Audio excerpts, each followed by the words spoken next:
ओम सभी को नमस्ते। मंत्रोच्चारण। ओम सहना भवतु सहनौ भुनक्तु सह वीर्यं करवावहै तेजस्विनावधीतमस्तु मा विद्विषावहै। ओम शांति शांति शांति।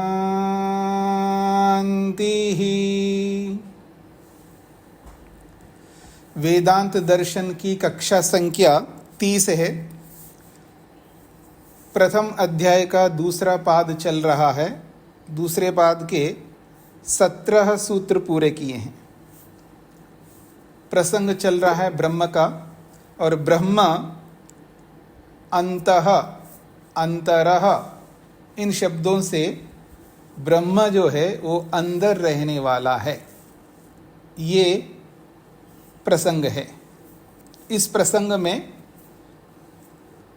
अंतरा जो शब्द है वो मुख्य रूप से अंतरा शब्द को लेकर के चर्चा चल रही है कि अंतरा जो है वो परमात्मा ही ब्रह्म है, अथवा अंतरा शब्द जो है वो अलग है, जड़ पदार्थों और चेतन पदार्थों से वो अलग है, भिन्न है, और वो ब्रह्म ही हो सकता है। ये प्रसंग है।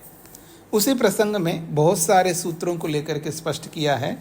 आगे और स्पष्ट किया जा रहा है 18वें सूत्र, 18 सूत्र से, सूत्र संख्या 18। अंतर्यामी अधिदैवादिषु तद्धर्म व्यपदेशात्। अंतर्यामी अधिदैवादिषु तद्धर्म व्यपदेशात्। अंतर्यामी शब्द से आप तो सभी परिचित हैं ही। अंतर्यामी अंदर रहने वाला। तो अंतर्यामी यह एषो अंतर्यामी तत्र उच्यते। यह एषः वह यह अंतर्यामी अंतर्यामी है ऐसा तत्र उच्यते उस उपनिषद में कहा जाता है। न केवलम शरीर अंगेषु एव, केवल शरीर के अंगों में ही वो रहने वाला ऐसा नहीं है। ये न जिससे शारीरो जीवो लक्ष्यते, क्योंकि अंतर्यामी जो है शरीर के अंगों के अंदर रहने वाला है, इससे शारीर जीव लक्ष्यते, शरीर में रहने वाला जीव को कहना चाहते हो, ऐसा नहीं है।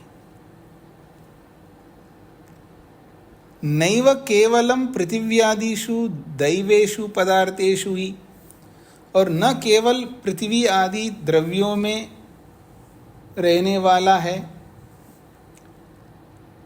जो देव वाले दैवेशु का मतलब है दैव पदार्थ, दिव्य पदार्थों को दैव कहते हैं। जो दिव्य गुणों से युक्त जो पदार्थ है उनको दैव शब्द से कहा जाता है। जैसे पृथ्वी वो दैव है, अग्नि दैव है, वायु दैव है, दैव का मतलब है दिव्य पदार्थ। तो दैवेशु पृथिव्यादिषु, जो पृथ्वी आदि दैव पदार्थ हैं, उन पदार्थों में भी रहने वाला ये ना, क्योंकि उन पदार्थों में रहने वाला कौन है? प्रकृति, सत्वरस्तम, जिससे प्रधानम अर्थात प्रकृत्याख्यम, जो प्रकृति नाम वाली वस्तु है, अव्यक्तम जो अव्यक्त है, उस अव्यक्त को लेकर के उत्प्रेक्षेता, उसको कोई समझ ले, अंतर्यामी शब्द से प्रकृति को समझ ले, ऐसा भी नहीं है। दो बातें कही गई यहाँ पर। पहले कहा है जो अंतर्यामी शब्द से जीव को भी नहीं ले सकते हैं और प्रकृति को, सत्वर स्तंभ को भी नहीं ले सकते, क्योंकि दोनों अंतर्यामी हैं। अंतर्यामी का मतलब अंदर रहने वाला। अंतर्यामी शब्द का अर्थ है अंदर रहने वाला। तो शरीर के अंदर रहने वाला जीवात्मा भी है, यह शरीर के अंगों के अंदर रहने वाला भी जीवात्मा है, क्योंकि वो सबके अंदर रहता है, तभी तो शरीर में क्रियाएं होती हैं। फिर कहा है दैव पदार्थ जो है पृथ्वी के अंदर रहने वाला, जल अग्नि वायु जितने भी दैव पदार्थ है उन सबके अंदर भी हो ही रहेगा कारण के रूप में सत्वर स्तंभ। समस्त कार्य पदार्थों के अंदर रहने वाला कौन है? सत्वर स्तंभ है। तो न ही सत्वर स्तंभ रूपी प्रकृति अंतर्यामी शब्द से ले सकते हैं और न ही शरीर के अंगों में रहने वाला जीव को ले सकते हैं, किंतु अधिदैवादिषु देवानां पृथिव्यादीनां गणो दैवः। दैव शब्द को समझा रहे हैं, दैव का अर्थ क्या होता है? तो कहते हैं देवानाम, देव अर्थात पृथिव्यादीनाम, पृथ्वी जल अग्नि वायु जितने भी पदार्थ हैं, इन पदार्थों का जो गण है, समुदाय है, इन पदार्थों के समुदाय को दैव शब्द से बोला गया है यहाँ पर। और ये दैव स आदि येषाम, वो दैव पदार्थ आदि में हैं जिनके, ते दैवादया, उन सबको दैवादया कहते हैं। अब दैवादया शब्द को समझने के लिए आप मेरी ओर देखिएगा। पृथिव्यादया का अर्थ क्या होता है? पृथिव्यादया का अर्थ ये होता है पृथ्वी जल अग्नि वायु आकाश, इन सबको पृथिव्यादया कहेंगे। तो पृथिव्यादया में सबसे पहले कौन है? पृथ्वी शब्द है। तो पृथ्वी शब्द आदि में है जिनके, जिन किन के? जल अग्नि वायु आकाश के। ये व्याकरण है, ये व्याकरण बताया जा रहा है यहाँ पर, शब्द का व्याकरण बताया जा रहा है। पृथिव्यादया, अगर मैं बोलूं गौ आदया पशवः, गौ आदि पशु, तो गौ और आदि से घोड़ा भैंस बकरी जो भी पशु है वो सब ले सकते, तो गौ आदया। तो गौ आदि में है जिन पशुओं के, उसको गौ आदय कहेंगे। पृथ्वी आदि में है जिन भूतों के, उनको पृथिव्यादय कहेंगे। ऐसे ही दैव आदि में है जिन पदार्थों के, उनको दैवादय कहेंगे। ये शब्द सबको स्पष्ट हो गया। और दैव्य पदार्थ कौन है? पृथ्वी जल अग्नि वायु, ये सब दैव पदार्थ हैं, दिव्य गुणों से युक्त पदार्थ है। तो दैव आदि में, उसी को यहाँ पर स्पष्ट किया है, दैव स आदि ही, ये दैव पदार्थ आदि में है किनके? येषाम, जिनके, ते दैवादया, उनको दैवादया कहा जाएगा। तान अधिकृत्य वर्तन्ते, उन दैव पदार्थों को सम्मुख रख करके ये दैवादय शब्द से ग्रहण किया है। ये थे अधिदैवादया, वो सब अधिदैवादया कहलाएंगे। तेषु अधिदैवादिषु, उन अधिदैवादी पदार्थों में रहने वाला, उसको अंतर्यामी कहेंगे। तदत्र गणद्वयस्य पदार्थ, ये दैव अधिदैवादी पदार्थ जो है ये दो प्रकार के हैं। तदत्र गणद्वयस्य पदार्थ, दो गणों के पदार्थ हैं, दो समुदायों के पदार्थ को अधिदैवादी पदार्थ कहते हैं। जैसा कि उदाहरण दे रहे हैं, पृथ्वी अब अग्नि अंतरिक्ष वायु आदित्य दिक् चंद्र तारक आकाश तमः तेजांसि सन्ति अधिदैविकाः। तो अधिदैव पदार्थ कौन कौन से हैं जी? पृथ्वी, अब का मतलब है जल अग्नि, फिर अंतरिक्ष, फिर वायु, फिर आदित्य, फिर दिक् दिशाएं, फिर चंद्र तारक ताराएं, फिर आकाश, फिर तमः, फिर तेज, ये सब के सब अधिदैविक कहलाते हैं, अधिदैव कहलाते हैं। ये एक गण है। अच्छा, अब दूसरा गण क्या है? प्राण, वाक वाणी, चक्षु, नेत्र, श्रोत्र, कान, मनः मन, त्वक त्वचा, विज्ञान इति आध्यात्मिका, ये सब आध्यात्मिक दैव कहलाएंगे। ये दो प्रकार के दैव पदार्थ हैं। तेषु उभयेषु अपि, इन दो प्रकार के दैव पदार्थों में सो अंतर्यामी उच्यते, वो अंतर्यामी के रूप में उच्चते। इन दैव पदार्थों में एक तो पहला वाला जो गण है पृथ्वी आदि, इनके अंदर रहने वाला, और जो आध्यात्मिक है इनके अंदर भी रहने वाला, तेषु उभयेषु अपि, इन दोनों गणों के अंदर रहने वाला, सो अंतर्यामी उच्यते, उसको अंतर्यामी कहा जाता है। न स जीवः, वो जीव नहीं हो सकता। नैव च अव्यक्तम, और न ही अव्यक्त प्रकृति हो सकती है। तो कह रहे हैं न स जीवो नैव च अव्यक्तम अत्र भवितुम अर्हति। यहाँ इन दो प्रकार के गणों में रहने वाला जो अंतर्यामी है वो न तो जीव हो सकता है, न अव्यक्त प्रकृति हो सकती है, किंतु परमात्मा एव केवलम अभिप्रेयते, केवल परमात्मा को ही यहाँ ग्रहण कर सकते हैं अंतर्यामी के रूप में। क्यों जी, परमात्मा को ही क्यों ग्रहण कर सकते हैं? तद धर्म व्यपदेशात्, तस्य परमात्मनो धर्म अभिधानात्, क्योंकि उसी परमात्मा के धर्मों का वहाँ वर्णन होने से। अस्ति सर्वेषां पृथिव्यादीनां यमयित्रित्वं परमात्मा धर्म, परमात्मा का एक बहुत बड़ा धर्म क्या है? सर्वेषां पृथिव्यादीनां, सभी पृथ्वी आदि जितने भी यहाँ पर बताए गए हैं, इन सब का यमयित्रित्वम, इन सब का यमन करना, इन सब का नियमन करना, ये परमात्मा का धर्म है। इन सब का वो नियंता है, इन सब का नियमन करता है, इन सब को व्यवस्थित रखता है, इन सबको चलाता है, इन सबको धारण करता है। ये है यमयित्री, यमयिता कहते हैं उसको। यमयित्री कहो, यमयिता कहो, यमयित्री तो मूल शब्द है और यमयिता प्रथमा विभक्ति का एक वचन है। इन सब का नियमन करने वाला, इन सब पदार्थों को चलाने वाला, उसको यमयिता कहते हैं। और ये धर्म परमात्मा में ही सिद्ध होता है, बाकी जीव में और प्रकृति में सिद्ध नहीं हो सकता। इसलिए अंतर्यामी शब्द से परमात्मा को ही लेना है, ये इसका तात्पर्य है। सूत्रार्थ लिखिएगा।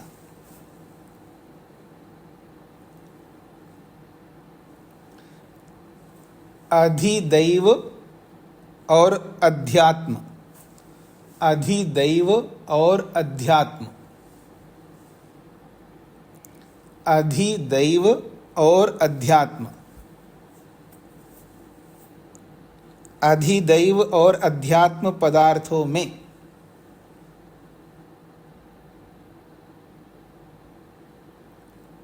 अधिदैव और अध्यात्म पदार्थों में रहने वाले जिस आत्मा का, रहने वाले जिस आत्मा का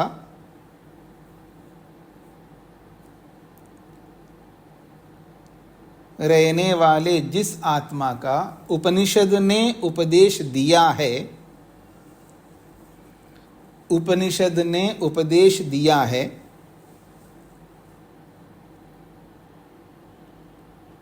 उपनिषद ने उपदेश दिया है,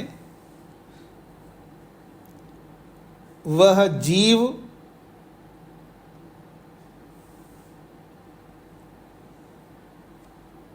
वह जीव न होकर ब्रह्म ही है।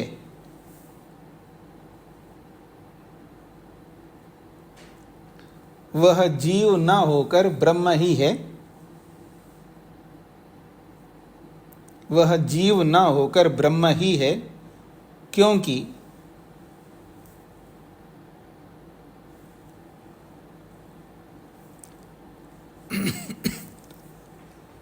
वह जीव न होकर ब्रह्म ही है, क्योंकि वहां पर ब्रह्म के नियंता रूपी, क्योंकि वहां पर ब्रह्म के नियंता रूपी, क्योंकि वहां पर ब्रह्म के नियंता रूपी नियंता, वहां पर ब्रह्म के नियंता रूपी धर्म का उपदेश किया गया होने से, नियंता रूपी धर्म का उपदेश किया गया होने से,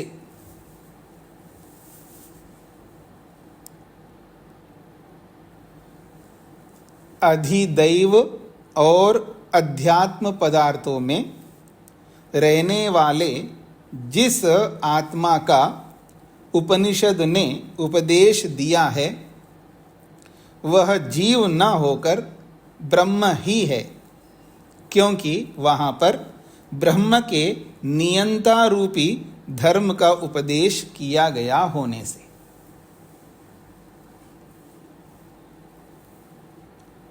अनीता जी को क्या कहना है? और प्रणाम स्वामी जी। भूमिका छूट गई है स्वामी जी, भूमिका यद्यमेवं परमात्मा। हाँ जी, ठीक बात है, ठीक बात है। शकुंतला जी को क्या कहना? सभी को यही कहना था क्या? ठीक है, हाँ स्वामी जी को कहना था। ठीक है।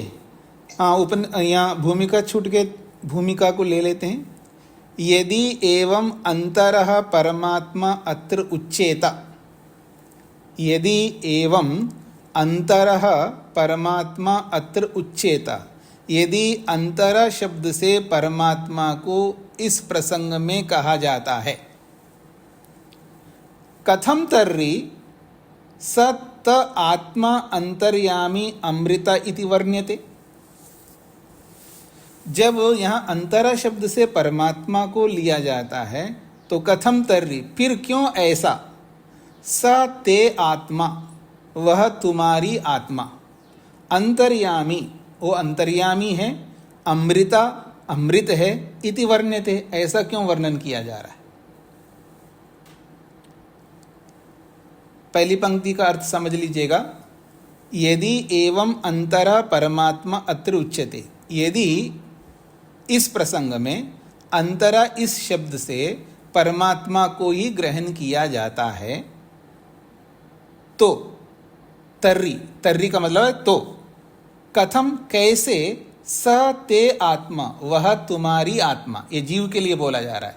स वह, ते तेरी, तुम्हारी आत्मा, वह तुम्हारी आत्मा, अंतर्यामी, वो अंतर्यामी है, अमृता, अमृत है, इति वर्ण्यते, ऐसा क्यों वर्णन किया जा रहा है शास्त्र में?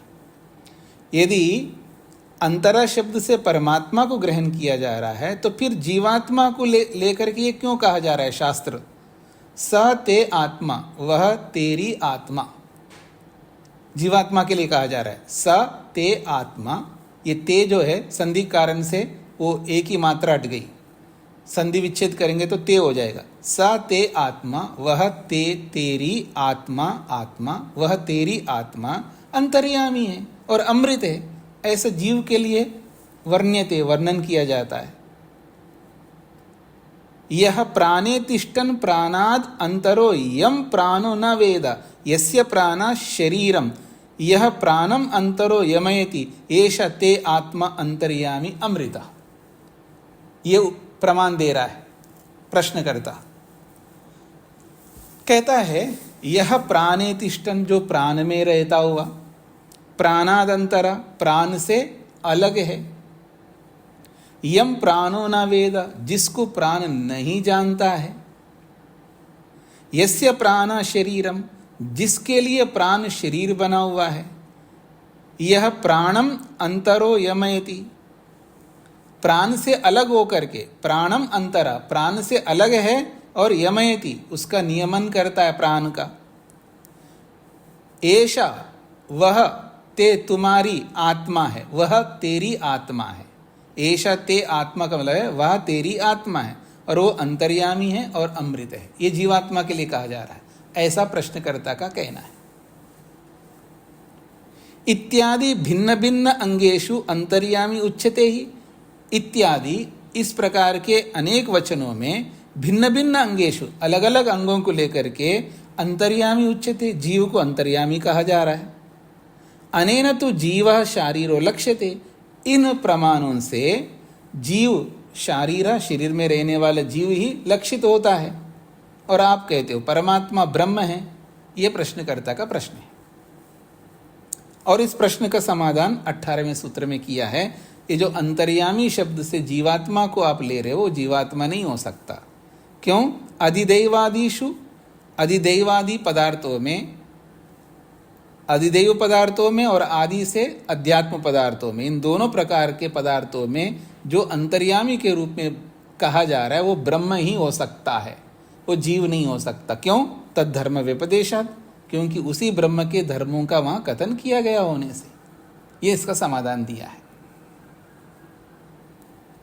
सभी को स्पष्ट हो गया जी सूत्र का अभिप्राय और भूमिका। भूमिका में जीवात्मा को लेकर के बोला है, आप कहते हो अंतर शब्द से परमात्मा को ग्रहण करना चाहिए, जबकि वहां जीव को लेकर के बोला जा रहा है, जीवात्मा को लेकर के बोला जा रहा है। प्रमाण तो यही कह रहा है, स ते आत्मा, वह तेरी आत्मा, अंतर्यामी है, अमृत है। ये जीवात्मा के लिए कहा जा रहा है और आप कहते हो परमात्मा है। तो सिद्धांति ने उत्तर दिया, नहीं, वो जीवात्मा के लिए नहीं कहा जा रहा है, वो परमात्मा के लिए ही कहा जा रहा है, ब्रह्म को ही कहा जा रहा है। क्यों? क्योंकि ब्रह्म का ही धर्म वहां उपदेश किया गया है। तो जो धर्म वहां पर उपदेश किया है वो धर्म जीवात्मा नहीं हो सकता, वो धर्म जीवात्मा का नहीं हो सकता, वो ब्रह्म का ही हो सकता है। ये समाधान है। आपको भले लगता है जीवात्मा, पर वो जीवात्मा नहीं, वो ब्रह्म है, ये कहना चाह रहे हैं। सबको स्पष्ट हो गया जी? आगे बढ़ूं। 19वां सूत्र, नीरजा जी को क्या कहना है?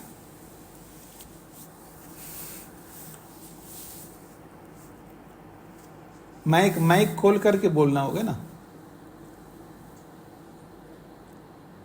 स्वामी जी नमस्ते जी। ये इसी सूत्र में 18वें सूत्र में 1 2 3 4 5 6 7 7वीं लाइन में प्राण वाक चक्षु स्रोत मन त्वक अग्नि विज्ञान आदि। इस विज्ञान से क्या है? ये तो शरीर के अंग हो गए, प्राण वाक चक्षु। नहीं, विज्ञान से, विज्ञान शब्द से आत्मा को लेते हैं। जी जी, ज्ञान को भी लेते हैं कुछ लोग, आत्मा को भी लेते हैं, क्योंकि ज्ञान आत्मा का गुण मान करके आत्मा को भी लेते हैं जी। तो आगे बढ़ रहा हूं जी मैं। 19वां सूत्र, 19वां सूत्र कहता है, न च स्मार्तम अतद धर्म अभिधानात्, न च स्मार्तम अतद धर्म अभिधानात्। जीव का निषेध किया, अब स्मार्तम का भी निषेध कर रहे हैं, वो स्मार्त भी नहीं हो सकता। न च स्मार्तम, स्मार्त क्या होता है वो तो भाष्य में समझा दूंगा, पर पहले इतना ही समझ लीजिएगा। न च स्मार्तम, वो स्मार्त न नहीं हो सकता। क्यों? अतद धर्म अभिधानात्, उसके भिन्न धर्म का वहां वर्णन होने से। स्मार्त का धर्म को छोड़ करके भिन्न का धर्म वहां पर बताया गया होने से। तद्धर्म का मतलब उसके धर्म, और अतद धर्म का मतलब उसका धर्म न बताया गया होने से। स्मार्त का धर्म वहां नहीं बताया गया, स्मार्त से भिन्न का धर्म वहां पर बताया गया है। उस धर्म से पता लगता है कि वो स्मार्त नहीं हो सकता। ये इसका तात्पर्य है। पहले भाष्य को समझ लीजिएगा, फिर आपको समझ में आ जाएगा स्मार्त क्या होता है। कह रहे न च स्मार्तम, न जो है निषेध कर रहा है, स्मार्त नहीं हो सकता। नैव कदाचित उपादानत्वेन अंतर्भूतम स्मृति प्रतिपादितम यद्वा स्मृत्या मनसि समवायित्वेन लक्षितम प्रकृत्याख्यम अव्यक्तम अंतर्यामी इति वक्तुम शक्यते। तो ये कहना चाह रहे हैं, नैव, ये निषेध कर रहा है, न एव, नहीं हो सकता है, कदाचित, कोई ये समझ ले, कदाचित कभी कोई ऐसा समझ ले, उपादानत्वेन अंतर्भूतम, जो उपादान के रूप में अंदर रहने वाला, उपादान के रूप में जो अंदर रहने वाला है वो कौन है? प्रधान है, अर्थात प्रकृति है, जिसको आप अव्यक्त कहते हैं। प्रकृति के बहुत सारे नाम हैं जी, योग दर्शन में आपने पढ़ा है, जिन्होंने योग पढ़ा है, प्रकृति भी कहते हैं उसको, प्रधान भी कहते हैं उसको, अव्यक्त भी कहते हैं उसको, अनेक शब्दों से बोलते हैं।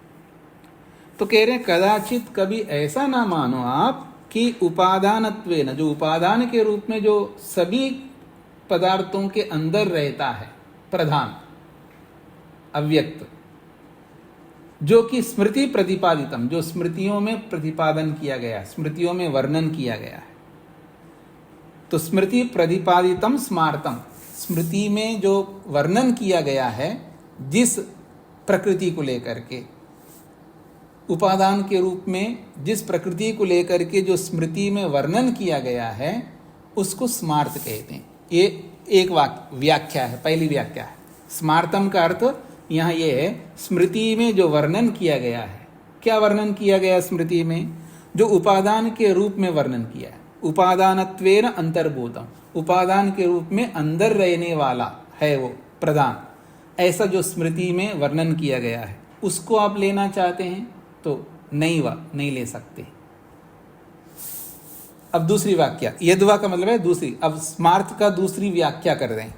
यद्वा स्मृत्या, स्मृति से अर्थात मनसी समवायित्वेन लक्षितम, जो मन के अंदर समवायी के रूप में लक्षित किया है, वर्णन किया गया है। मन के अंदर समवायी के रूप में जो वर्णन, मन के अंदर जो समवायी के रूप में विद्यमान है वो कौन है जी? आप में से कौन बताएंगे? मन के अंदर जो समवायी के रूप में विद्यमान है वो कौन है? वैशेषिक दर्शन पढ़ कर के आए आप लोगों को कौन बता सकते? देखते हैं। जो मन के अंदर समवायी के रूप में विद्यमान है,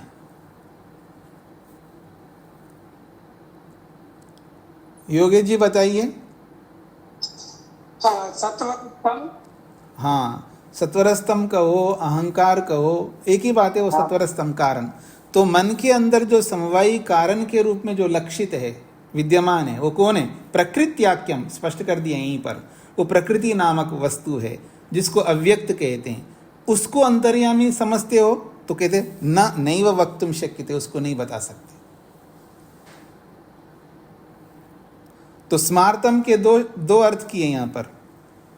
एक अर्थ किया है स्मृति में वर्णन किया गया जो उपादान कारण के रूप में जो विद्यमान है वो, अथवा जो मन के अंदर समवाय के रूप में विद्यमान है वो। बात दोनों का एक ही मीनिंग है लेकिन प्रस्तुतिकरण अलग अलग है। स्मृति में, स्मृति ग्रंथों में जो वर्णन किया गया है उपादान के रूप में जो अंदर रहता है समस्त कार्य पदार्थों में, ऐसा बोलो। अथवा यहाँ स्मार्थ का मतलब है जो मन के अंदर समवायी के रूप में जो विद्यमान है, वही है। दोनों का अर्थ वही है लेकिन प्रस्तुतिकरण अलग अलग है। उस प्रकृति को लेकर के कोई सोचे कि यही अंतर्यामी है, नैव वक्तुम शक्यते, उसको नहीं कह सकते आप। यद्यपि समस्तस्य अधिदैविकस्य पूर्वोक्त वस्तु समुदायस्य उपादान कारणवत्वात् प्रधानम अव्यक्तम सूक्ष्म रूपेण तद अंतर्विद्यते। यद्यपि समस्तस्य अर्थात अधिदैविकस्य, समस्त अधिदैविक पदार्थ के अंदर विद्यमान रहने वाला, जो कि पूर्वोक्त वस्तु समुदायस्य, जो पहले सूत्र में 18वें सूत्र में जो बताया गया है वस्तु समुदाय, उस वस्तु समुदाय का उपादान कारणवत्वात्, उस समस्त वस्तु समुदाय को उपादान कारण के रूप में विद्यमान होने से, कौन?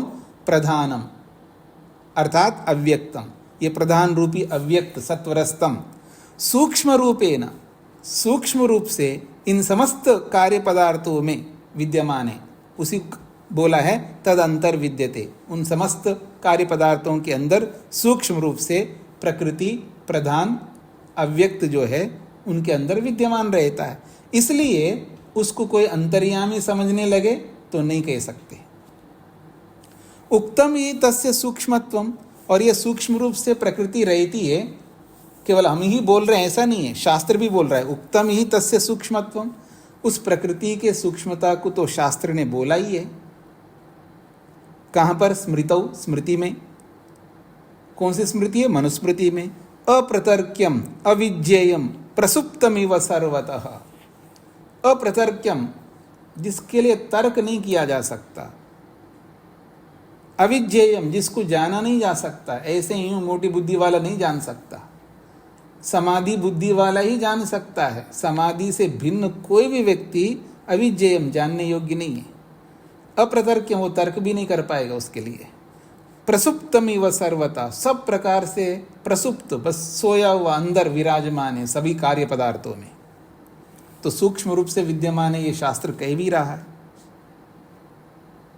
किंतु तद अंतर भवदपि, भले ही उन समस्त कार्यों के अंदर रहता हुआ भी न अंतर्यामी पदवाच्यम भवितुम अर्हति, वो अंतर्यामी पद से, अंतर्यामी नाम से उस प्रकृति को नहीं कह सकते। कुतः, क्यों नहीं कर सकते जी, उसको क्यों नहीं कह सकते आप? नहीं क्वचित स्मृतौ अंतर्यामित्वं प्रकृत पदार्थेषु तस्य अंतर्यामिनं अंतर्नियमनम कार्यमुक्तम। कहते हैं नहीं क्वचित, किसी भी स्मृतौ, नहीं क्वचित स्मृतौ, किसी स्मृति ग्रंथ में उस प्रकृति को अंतर्यामित्वम, उसको अंतर्यामी के रूप में बताया गया हो, ऐसा कोई शास्त्र नहीं है। प्रकृत पदार्थेषु, प्रकृत पदार्थेषु अभी जो प्रकरण में जितने पदार्थ बताए गए हैं, इन समस्त पदार्थों में तस्य अंतर्यामिनम, यहाँ थोड़ा शब्द गलत प्रिंट है, तस्य यहाँ तक ठीक है, अंतर यकार के बाद में एक आ की मात्रा जोड़ना है और एक इकार, माँ के ऊपर इकार जोड़ना है, अंतर्यामी ऐसा बनेगा, अंतर्यामी नम। समझ में आ रहा है जी आप सबको? तस्य अंत, तस्य अंतर, इसके बाद यकार है ना, उसके बाद आ की मात्रा जोड़ना है, फिर उसके बाद माँ के ऊपर ईकार को लगाना है, तो अंतर्यामीनम ऐसा बन जाएगा। फिर आकार बच गया, उसको दूसरे के साथ जोड़ दो, अंतर्नियमनम कार्यमुक्तम।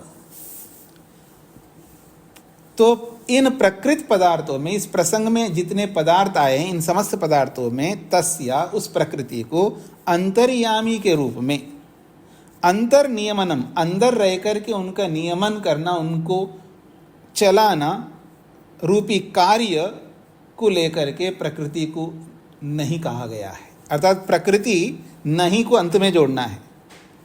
क्वचित स्मृतो, किसी भी शास्त्र में, स्मृति शास्त्र में उस प्रकृति को अंतर्यामित्वम, वो अंतर्यामी है ऐसा नहीं बताया गया है।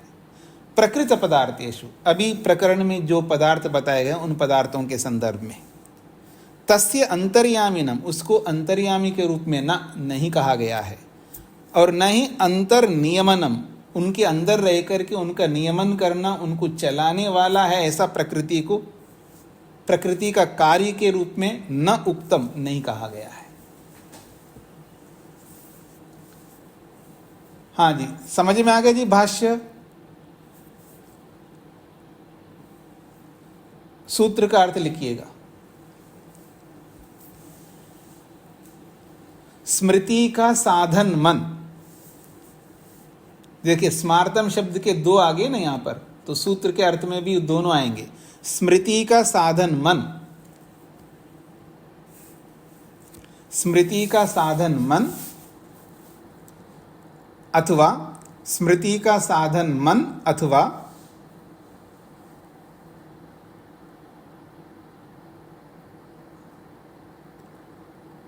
स्मृति का साधन मन, अथवा स्मृति में वर्णित प्रकृति, स्मृति में वर्णित प्रकृति, स्मृति में वर्णित प्रकृति,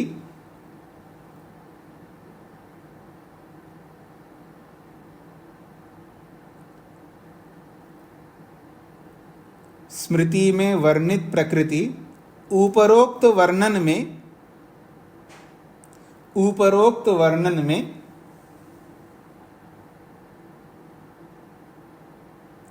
उपरोक्त वर्णन में अंतर्यामी नहीं हो सकते हैं।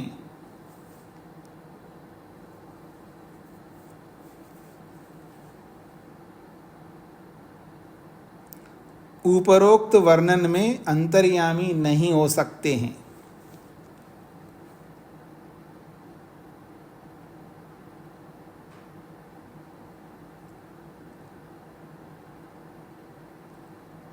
उपरोक्त वर्णन में अंतर्यामी नहीं हो सकते हैं, क्योंकि शास्त्रों में, क्योंकि शास्त्रों में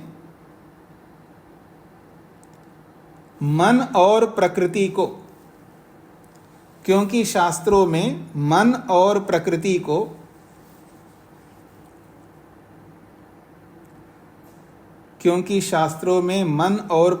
को अंतर्यामी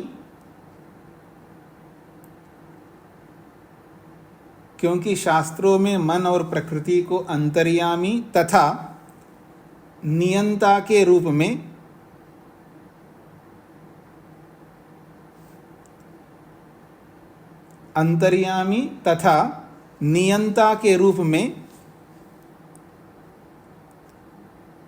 वर्णन नहीं किया गया होने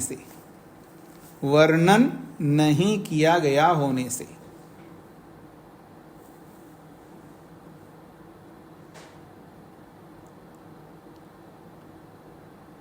अंतर्यामी तथा नियंता के रूप में वर्णन नहीं किया गया होने से ब्रह्म ही अंतर्यामी व नियंता है। ब्रह्म ही अंतर्यामी व नियंता है। ब्रह्म ही अंतर्यामी व नियंता है।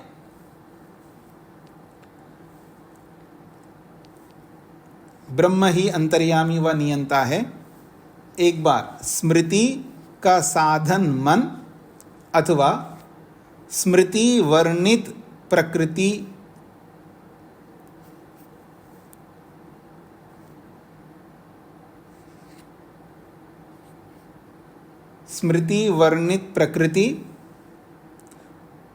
उपरोक्त वर्णन में अंतर्यामी नहीं हो सकते हैं, क्योंकि शास्त्रों में मन और प्रकृति को अंतर्यामी तथा नियंता के रूप में वर्णन नहीं किया गया होने से ब्रह्म ही अंतर्यामी व नियंता है।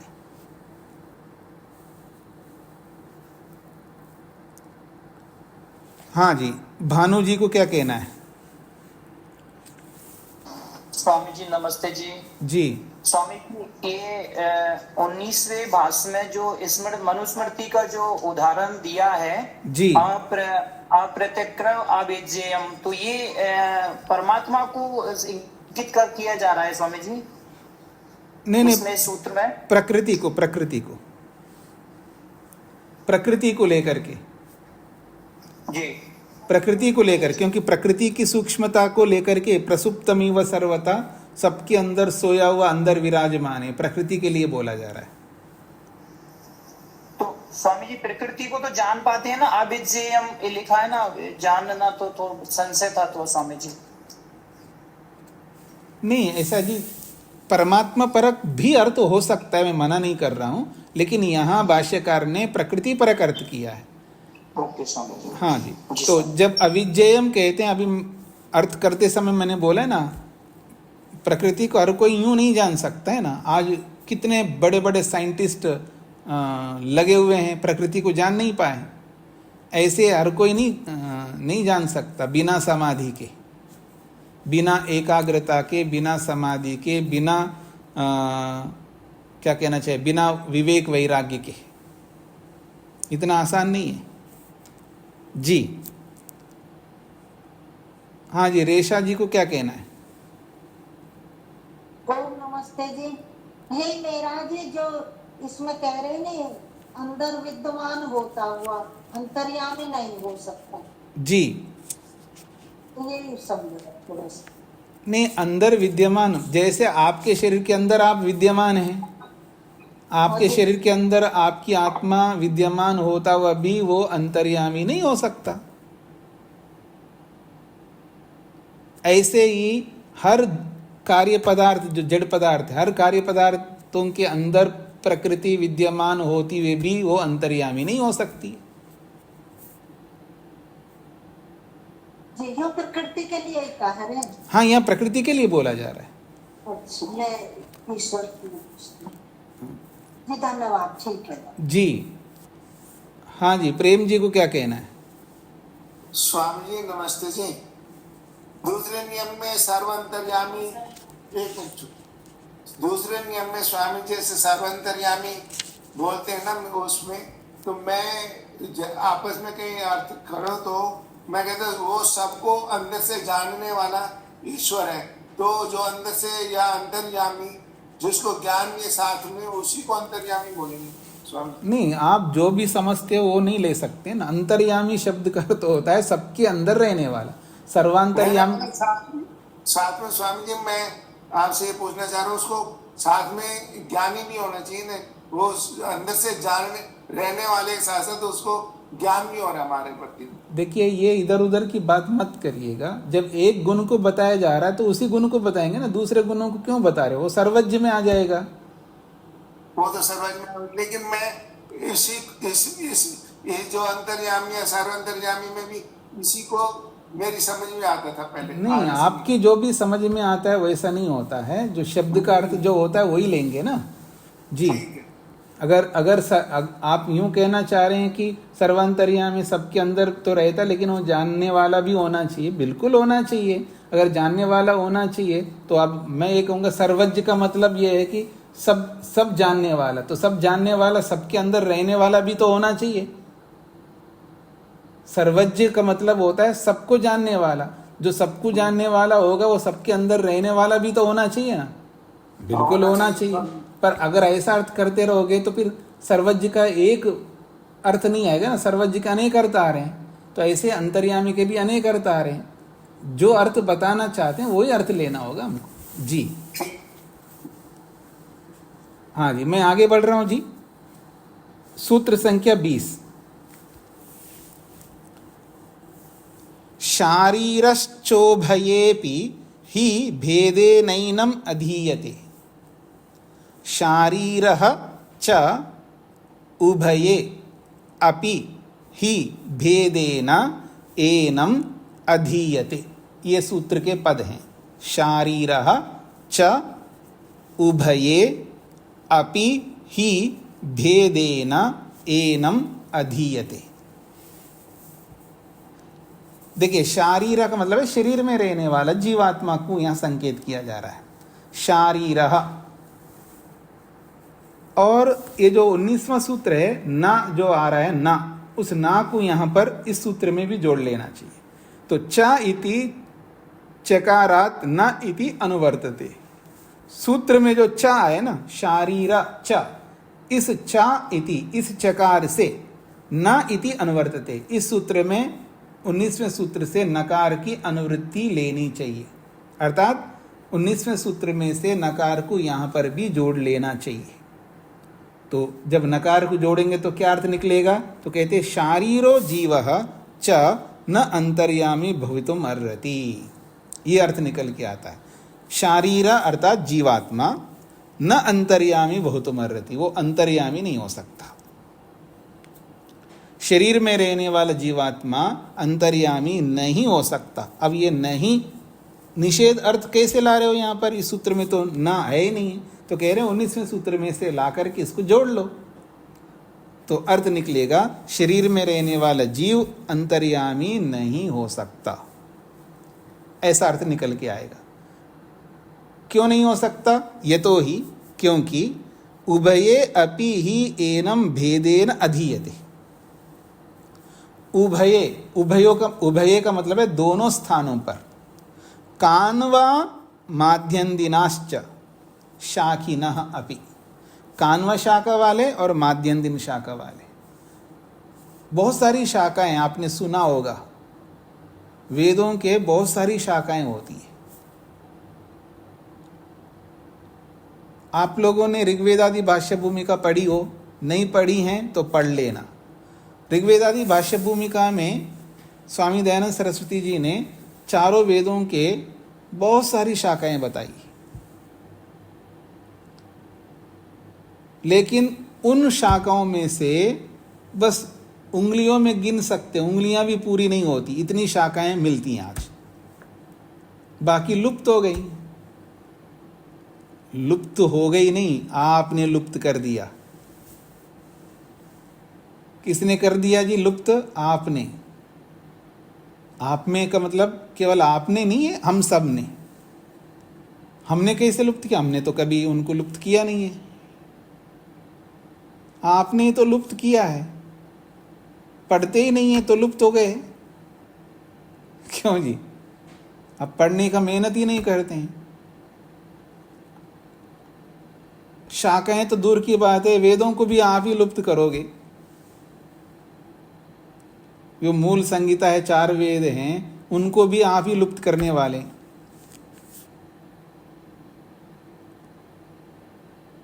और क्या बोलते हैं आप? वो जो समाज में सत्संग होने के बाद में, हवन होने के बाद कुछ जयकार लगाते हो ना आप लोग। हाँ, वेद की ज्योति क्या है जी? वेद की ज्योति जलती रहे। हाँ, कहाँ से जलेगी जी? आप जलाओगे तो जलेगी ना। आप जलाओगे तो जलेगी ना वेद की ज्योति। इसलिए हर घर में 4 वेद होने चाहिए। और केवल होने ही नहीं चाहिए, उसको पढ़ना भी चाहिए, तभी तो ज्योति जलेगी। और आप में से इतने कंजूस हैं, क्या कहूँ मैं, बहुत कंजूस हैं आप में से। जिनके पास वेद नहीं है, समझ लेना वो कंजूस नहीं, मक्की चूस है। आपको बुरा लगना चाहिए, इसलिए बोल रहा हूँ मैं। और अपने आप को क्या मानते हैं आप? जो भी मानते होंगे। हो सकता है आप ईसाई मानते होंगे अपने आप को। ईसाई मानते हैं तो कम से कम उसके पास बाइबिल होता है। मुसलमान मानते तो उसके बाद कुरान होता है। यहूदी मानते तो उसके जिंदा वेस्ता जो भी है उसके पास होगा। लेकिन आप जो भी मानते हैं, आपके पास वेद नहीं है, तो फिर आप कौन है? कौन है आप? क्यों नहीं है? क्योंकि कंजूस हैं आप। कंजूसी नहीं करते तो तुरंत वेद खरीद के रखते हैं आप, और कभी ना कभी पढ़ लेते हैं। तो वेद की ज्योति ऐसी थोड़ी जलेगी, जलाना पड़ता है उसको। सत्य की जीत अपने आप नहीं होती, उसको जिताना पड़ता है। ऐसे ही वेद की ज्योति जलाना पड़ता है। खैर, ऐसे क्या बोल दिया मैंने, यही बोलना था। ठीक है जी। तो कहाँ से कहाँ पहुँच गए? तो ये जो शाखाएं है ना, ये शाखाएं बहुत सारी थी, अब कम हो गए। तो यहाँ 2 शाखाओं को लेकर के बोला है, कान्वाह, कान्व शाखा, और माध्यन्दिना, माध्यन्दिन शाखा। ये जो शतपथ ब्राह्मण है ना, ये माध्यन्दिन शाखा का है। तो कहते हैं कान्व शाखा वाले और माध्यन्दिन शाखा वाले, ये 2 शाखा वालों ने एनम अंतर्यामिनम, इस अंतर्यामी परमात्मा को भेदेना, शारीराद भेदेन अधीयन्ते, पठन्ति।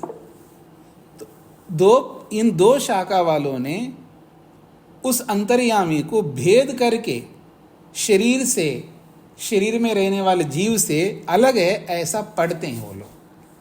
मतलब कान्व शाखा वाले भी बोलते हैं और माध्यन्दिन शाखा वाले भी बोलते हैं एक ही बात को, लेकिन थोड़ा सा भेद करके प्रस्तुत करते हैं। दोनों अंतर्यामी को लेकर के बोल रहे हैं, और दोनों ही वो अंतर्यामी कौन है? वो शरीर में रहने वाले जीव से अलग है, ऐसा दोनों ही पढ़ते हैं, पाठ करते हैं, बोलते हैं। लेकिन वो दोनों पाठों में थोड़ा सा अंतर करके पढ़ते हैं, फिर भी वो जीव से अलग है ऐसा मानते हैं। ये इसका तात्पर्य है। फिर देखिएगा, उभये कान्वा माध्यन्दिनाश्च, कान्व शाखा वाले और माध्यन्दिन शाखा वाले दोनों ही एनम अंतर्यामिनम, इस अंतर्यामी को भेदेना, शरीराद भेदेना, शारीराद भेदेना, शरीर में रहने वाले जीवात्मा से अलग, अधीयते अर्थात पठन्ति, शरीर में रहने वाले शरीर से भी शरीराद भेदेना, शरीर से उसको अलग रूप में पढ़ते हैं, उस ब्रह्म को, अंतर्यामी को। उस अंतर्यामी को शरीर में रहने वाले जीव से अलग है ऐसा पाठ करते हैं ये शाखा वाले। यथा ही, जैसा कि पृथिव्यादिभ्यो अंतर भिन्न सो अंतर्यामी तद शारीराद अपि अंतरा सो अंतर्यामी। कहते हैं यथा ही, जैसा कि पृथिव्यादिभ्यो अंतरा, पृथ्वी आदि पदार्थों से अंतरा अर्थात भिन्न, अलग है, सो अंतर्यामी, और उसको अंतर्यामी कहते हैं। तद, और वो अंतर्यामी, शारीराद अपि अंतरा, शरीर में रहने वाले जीवात्मा से भी अलग है, ऐसा वो अंतर्यामी ब्रह्म ही है, सो अंतर्यामी। वो ऐसा अंतर्यामी होता है जो जीव से भी अलग है, पृथ्वी आदि पदार्थों से भी अलग है और शरीर में रहने वाले जीवात्मा से भी अलग है, उसको यहाँ अंतर्यामी कहते हैं। ऐसा वो लोग पढ़ते हैं।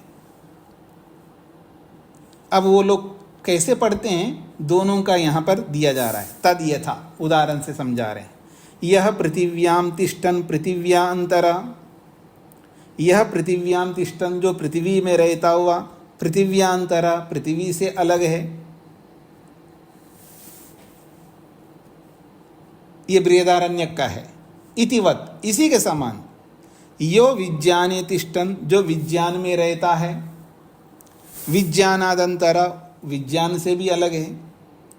ये भी बृहदारण्यक उपनिषद का है। इति कान्वाह, ये कन्व शाखा वाले ऐसा पढ़ते हैं। कान्व शाखा वाले दो बातें कही यहाँ पर। जो पृथ्वी में रहता हुआ पृथ्वी से अलग है उसको अंतर्यामी कहते हैं। यो विज्ञाने तिष्ठन विज्ञानादंतर, यहाँ विज्ञान का मतलब जीवात्मा।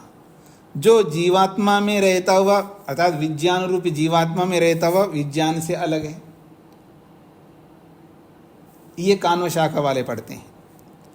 अब माध्यांदिन शाखा वाले कैसे पढ़ते हैं, उसके लिए कह रहे हैं यह आत्मनि तिष्ठन आत्मनो अंतरा, जो आत्मा में रहता हुआ भी आत्मा से अलग है। इति माध्यंदिना, ये माध्यंदिन शाखा वाले पढ़ते हैं।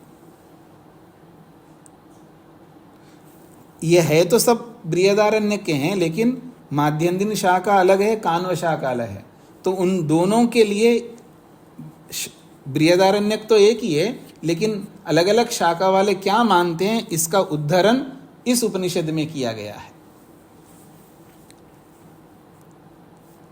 तो उभयेषाम अपि सर्वस्मिन् पाठे अंतरी, उभयेषाम अपि, उभयेषाम इन दोनों प्रकार के पाठों में, सर्वस्मिन् पाठे सभी प्रकार के पाठों में, इन दोनों शाखा वाले सभी के पाठों में अन्यत् सर्वम पृथिव्यादिकम समानम, बाकी सारे शब्द समान है, पृथ्वी आदि सब पदार्थ समान है। केवलम एकस्मिन् वचने, केवल एक वचन में अंतर है। विज्ञान शब्दों अपरस्मिन् वचने आत्मशब्द, एक वचन में विज्ञान शब्द का प्रयोग किया है और एक वचन में आत्म शब्द का प्रयोग किया है। बस इतना पाठ भेद है, बाकी सब के सब एक जैसे वचन है। ऐसा प्रयुक्ता प्रयोग किया गया है। तद इत्थम करणम, ऐसा उन लोगों का ऐसा करना, विज्ञान आत्मशब्दयो पर्यायत्वम दर्शति, विज्ञान और आत्मशब्द दोनों पर्यायवाची है, ऐसा उनके वचनों से पता लगता है। अन्यत्र अपि एष समाचारः बहुत्र उपलभ्यते, अन्यत्र अपि और शास्त्रों में भी या अन्य वचनों में भी एष समाचार ऐसा ही अर्थ बहुत्र उपलभ्यते, अनेक स्थलों पर ऐसा ही उपलब्ध होता है। आत्मा और विज्ञान शब्द को पर्यायवाची के रूप में केवल इन्होंने ही प्रयोग नहीं किया है, अन्यत्र अपि और स्थानों में और प्रमाणों में भी ऐसा समाचार, ऐसा ही समाचार अर्थात ऐसा ही अर्थ बहुत्र उपलभ्यते, अनेक स्थलों पर ऐसा ही उपलब्ध होता है।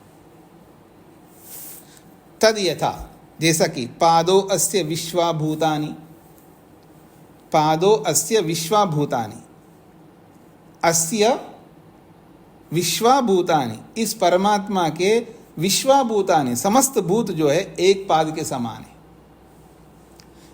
क्वचित शाखायां, किसी और शाखा में कैसे पाठ है, पादो अस्य सर्वाभूतानि, इस परमात्मा के सर्वाभूतानि पाद, सभी भूत एक पाद के समान है।